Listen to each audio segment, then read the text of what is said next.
Bismillahirrahmanirrahim. Cuba kita ta'akul dan berfikir sejenak dengan pengaplikasian kecerdasan pengurusan Nabi Muhammad SAW dalam peperangan Badar. Strategi berkesan yang digunakan telah memerangkap pihak musuh dalam keadaan yang tidak dijangkakan.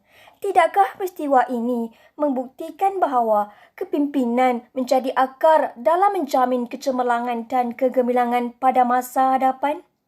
Assalamualaikum dan salam sejahtera. Sekalung apresiasi dari saya, Nur Syazana Alia binti Halim, wakil dari Kolej Profesional Mara Seri Iskandar, buat penyeraju majlis, barisan panel hakim yang berpaksikan keadilan, warga pendidik yang bermisi, seterusnya sidang pendengar yang dikasihi. Terima kasih terlebih dahulu saya ucapkan buat anda yang sudi melapangkan masa mendengar insan biasa ini merungkai komponen-komponen pemimpin bestari teras kualiti. Hadirin yang dihormati sekalian, kepimpinan pelajar menjadi tema utama maudhu perbicaraan pidato saya, pemimpin bestari teras kualiti adalah adunan kata-kata menggambarkan pemimpin ideal yang sememangnya mampu meningkatkan taraf kecemerlangan suatu organisasi, juga menentukan hala tuju dan jatuh bangun sesebuah masyarakat. Tahukah anda, sebagai seorang belia, mereka perlu mempunyai cita-cita yang tinggi, bahkan mereka sedar akan menggalas tanggungjawab yang besar. Dalam perkataan lain, teori ini mengatakan bahawa para pemimpin dari awal lagi sudah berjiwa besar. Ijmalnya, saya ingin membawa anda semua untuk sama-sama kita fahami akan cara-cara menjadi pemimpin bestari walaupun masih bergelar anak muda. Hadirin hadirat yang saya muliakan, sebagai cetusan minda yang pertama, pendekatan yang perlu diambil oleh seorang pelajar ialah dengan melibatkan diri dalam pelbagai organisasi yang dapat menggilap bakat kepimpinan dalam diri. Hal ini dikatakan demikian kerana inisiatif ini merupakan salah satu platform di mana para pelajar dapat melatih diri untuk meningkatkan kualiti kepimpinan mereka. Tamsilnya, pada peringkat sekolah, para pelajar seeloknya mengaktifkan diri dalam organisasi kepimpinan seperti lembaga pengawas meskipun kelab-kelab sukan. Manakala bagi institut pengajian tinggi pula, majlis perwakilan pelajar memberi ruang yang sesuai kepada para pelajar. Hakikatnya tidak dapat kita nafikan bahawa organisasi-organisasi ini merupakan langkah pertama para pelajar untuk melebarkan sayap mereka ke dalam dunia kepimpinan.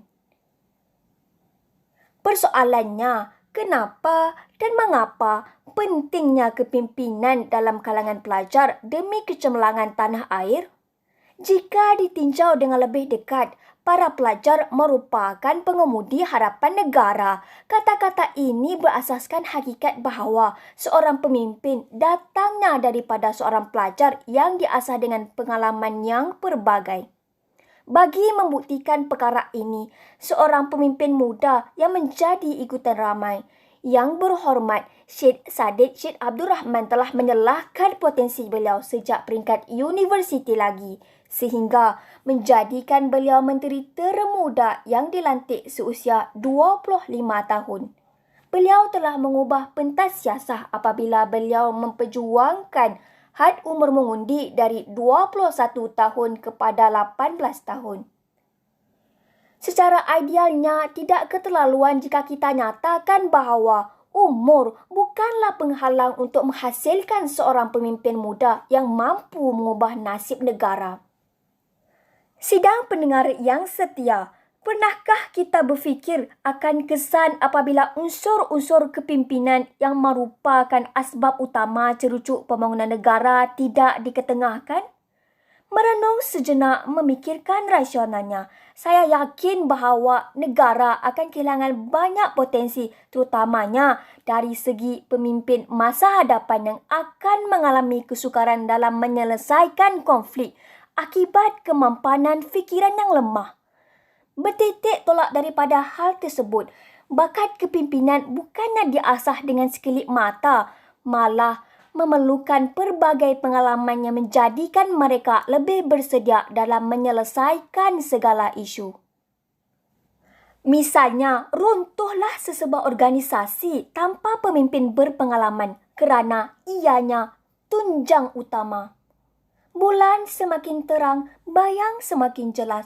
Kepimpinan sememangnya perlu diterapkan dalam diri pelajar, bukan sahaja demi hala tuju mereka, malah demi masa hadapan negara. Sebagai penutup tirai wacana ilmu kita pada hari ini, ingatlah hadirin, kita ingin serahkan negara ini kepada bakal pemimpin yang berilmu, berkredibiliti tinggi serta sanggup berkorban buat nusa, bangsa dan agama. Sedar tak sedar, kitalah generasi remaja yang dimaksudkan. Seperti mana yang disebutkan dalam hadis riwayat Al-Bukhari dan Muslim, Rasulullah SAW bersabda, "Setiap daripada kamu adalah pemimpin dan setiap kamu bertanggungjawab terhadap orang di bawah jagaanmu."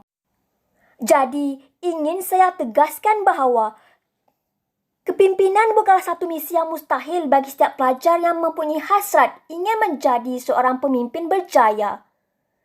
Pemimpin bestari, teras, kualiti. Akhirul kalam, sekian. Wabillahi taufiq wa hidayah. Wassalamualaikum warahmatullahi wabarakatuh.